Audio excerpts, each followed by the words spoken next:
what makes a fan? What makes an evangelist? We don't want to just get the lead. We want to get the lead, close the lead, but make this lead a megaphone for us in the future. And so we studied me. I used to be a rock and roll DJ, Samat. Oh, My my last gig was broadcasting to 20 million listeners a day for XM satellite radio. oh, that's great. Thank you. And so my Uber power is turning listeners into fans. This is what I learned how to do. And I started thinking a lot about the power of music and trying to break down what it was that I was doing so I could explain it to other people. Hello and welcome to the brand new episode of Engatica's interview series. I'm your host, Samarth, and we are really glad to have you join us today. And today we have Kate Bradley Chernis, CEO at Lately.ai on the show. Welcome, Kate. Hi, Samat. How are you? I'm doing great. How about you? Very, very good. We just got done with our Thanksgiving in America, so I'm free of cooking. I'm free of family. It's good to be through the holiday, at least part one of it. Yeah, that's great. That's great. So, Engatica interview series is a powerhouse of insights from industry experts and influencers from around the world. A platform that provides the latest news on AI, automation, and technologies that will grow your business, that will help you grow your business. Come, be a part of our community, learn, share, and grow with us. So, Kate, I have a few questions for you. What is GPT-3 and how does it work? Yeah, so GPT-3 is um, a copywriting AI.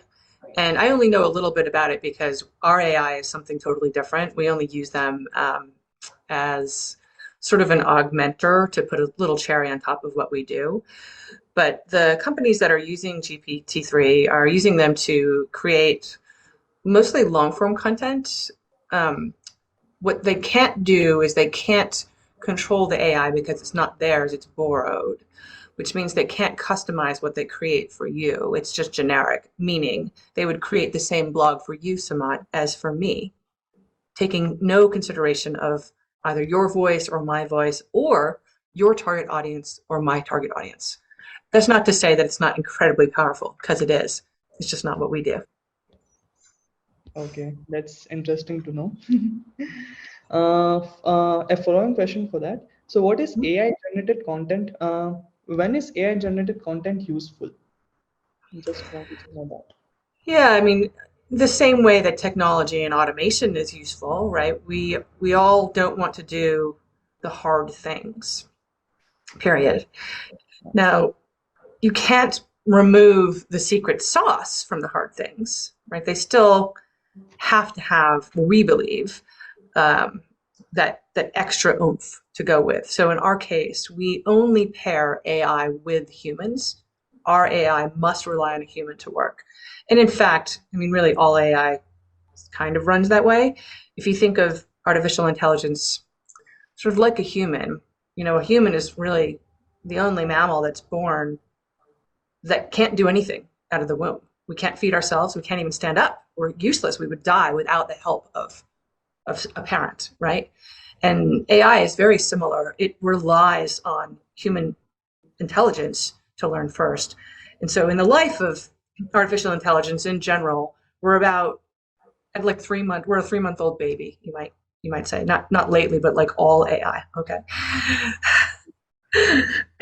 um, is that helpful to kind of understand? Yeah, yeah, that Yeah. makes sense. Yeah, that's correct. Yeah. So the generated content, you know, we think of this partnership as so important because I'm going to give you another metaphor here. The human fills in a blank that is something inherent to marketing. Marketing is more art than science. It always will be. Everybody wants to science it to death, and you just can't. There are some things you just cannot do that to.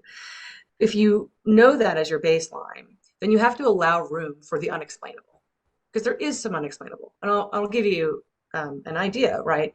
Say I see something about you on Instagram, but then I forget about you for 3 years, and then I come back to your website and I click your demo request button, well, you can't really attribute your website to finding me or SEO because I did come from this other thing a long time ago. And that is how it happens, right? There's all these unattributable kind of parses or pieces of the process. So when you know that, when you can work that into your equation, you're going to be much farther along ahead of the game, right? You can't science everything to death. I want to give you some proof in the pudding of why that matters and how valuable it is. So because this is our mindset at Lately, and because it's the way we built our artificial intelligence to work, we have a 98% sales conversion. That's right. Nice, Because it's nice. not just automation, it's artificial intelligence plus human training. Understand, yeah, that's great. 98 percentage conversion is really nice. Thank you. Yeah, Yeah, we're proud. cool. So we have discussed why AI generated content is useful. So when is AI generated content potentially harmful? Yeah, I mean, when the wrong person is steering the ship, of course. You know, for us, we've created the AI so it's reliant again on the human. So we like to say garbage in, garbage out, but it could also be evil in, evil out, right? You have to approve what comes out. You have that control. Um, there always are, uh, there's always bad eggs in the world. There just are. We have to live with them. And, you know, I can only make you the spoon. What you choose to stir with it is up to you. Yeah, that's true. So that brings to an interesting question. What is AI assisted writing and what is AI generated writing? What is the difference between those two? Right. So, um, you know, it's funny. My specialty is AI generated writing, not assisted. So I'm not sure I can answer that part of it exactly, but I'll take a crack. So generated writing is not from scratch. It has to come from somewhere. So while we can recreate content that you haven't written before, which we do also, but it comes from thousands and thousands of data points that are uniquely yours. So it's really looking for what are the ideas, what are the phrases, what are the sentence structures, what are the words, like down to that DNA, the actual words that will most resonate with your audience. And then how can we generate copy based on all this information, based on then feeding the brain some kind of knowledge. In this case, it's a combination of your analytics, the data sets of all of our customers, and long form content. So a video or a piece of writing or some audio. So there's a lot there that seeds the AI of what to generate from. There has to be a from, right? With assistive, I believe that's more like Grammarly, right? Where it's kind of coaching you along. This word isn't quite spelled right here. Maybe there's a split infinitive, you know, that kind of understand. That's my understanding. Um, AI content creation, that's out of nowhere, right? And it's not very good because it's out of nowhere. When you when you don't have because magic hasn't been invented yet, right? We're only so far along with that particular kind of form of AI. Sure. Thanks a lot. That's a wonderful answer. So I guess you have already answered my next question. I was about to ask you how AI generated content affects content marketing. Well, yeah, I mean, amazingly, right? I mean, I'll give you some more examples. So we worked with Gary Vaynerchuk, who some folks might know. He's a bit of a marketing mogul around the Yes. globe. Yeah, yeah. So Gary launched an entire Twitter channel fueled 100% by Lately and nothing else. Yeah. And we got him a 12,000% increase in engagement, right? Because the AI was so good at at knowing what parts of Gary's videos to clip up and to turn into social posts. It's looking for the phrases he says, the words, the ideas that will get the most clicks, likes, comments, and shares from his target audience. The other thing we did with that experiment was to see human versus AI. And there was an 80% correlation between what our AI chose to parse up into social posts versus what his humans chose. And then the third data point we had there was an 84% increase in clicks in the lately chosen content versus the human chosen content. Oh, that's nice. That's great to hear actually. I follow Gary on YouTube also. Cool. He's so Yeah, nice. nice, nice. Yeah. And I think I mean, that's the idea is like you want you want great results, but with artificial intelligence, you get mind-blowing results. That's its job, right? True. Um, but you, it's our belief that you also only get those results if a human is part of the equation. So not to replace, but to collaborate. Right. Yeah, that's a great saying. Yeah. So, are there any other sound bites you would like to share with our audience apart from all this? Yeah, I mean, I can talk a bit about, lately AI, one of the reasons we're so proud of the difference between what we've created and others who are popping up out there is we really think about what makes a fan, what makes an evangelist. We don't want to just get the lead. We want to get the lead, close the lead, but make this lead a megaphone for us in the future. And so we studied me. I used to be a rock and roll DJ, Samat. Oh, My my last gig was broadcasting to 20 million listeners a day for XM satellite radio. oh, that's great. Thank you. And so my Uber power is turning listeners into fans. This is what I learned how to do. And I started thinking a lot about the power of music and trying to break down what it was that I was doing so I could explain it to other people.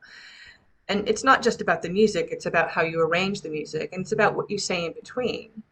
And the whole idea is, as you know, as a host of this podcast, is if you're doing your job well, you're making the listener feel as though that they've got a voice too, that they're part of this conversation. It's not just a one-way street, it's a two-way street, right? Right. And one of the fascinating things about music is when you listen to a new song, Samat, your brain must instantly access every other song you've ever heard in that instant. And it's running Yeah. down that library and it's trying to figure out what are the familiar touch points so it knows where to index the new song in the library of the memory of your brain. And again, in that moment, it's triggering nostalgia, memory, emotion, all these very powerful components, all of which have to be in place for trust to happen. And trust is why we buy. So, similarly, I was a fiction writing major in college and I owned a marketing agency also. And I wrote thousands of uh, radio scripts for commercials. And there's a parallel between the writing and the music, and this is what it is. So when you speak, Samat, your beautiful voice, there's a frequency, there's a sound to what you say. All sound has a frequency, like a song. And it's your job as an author when you're writing to start to think about how can you trigger nostalgia and memory and emotion, because when I read what you write, I hear your voice in my head. That happens always for everyone, right? That's why we have to use emojis so we can flower it up and try to communicate what we're saying so we don't sound mean, you know? Yep. So now in these two cases, both audio and reading, listening and reading, there's a third party involved, and that's the theater of the mind. That's the human, right? Not like video. With video, you give me everything. I don't have to fill in any blanks. But if I'm reading a book or reading the text, I'm trying to, put in this picture of who you are. And same with just listening. And so the magic here is, remember we talked about that mystery of marketing? Well, here it is. If you're a great author or if you're a great host, you are not only allowing for the human participant to fill in the blanks, but you're also guiding them so that they come to the same story you do, but with this feeling as though they've participated, right? They've got skin in the game. The two-way street, the conversation, same Yep. idea. So that's the overarching idea of how we built Lately's AI, because we don't want to just give you some more vomit to push out into the world of content noise. We want to give you something meaningful, Yep. meaningful words that will win sales, make people convert, and turn them into raving fans. Yep. Mm, that's true. That's very nice. So thank you so much for sharing your valuable insights with us, Kate. Thank you so Thank much. you. But a pleasure. Yep. So for more content, subscribe to Engati and tap the bell icon to get access to exclusive content from thought leaders from around the globe. Thank you for tuning in, and we will see you with the new experts soon.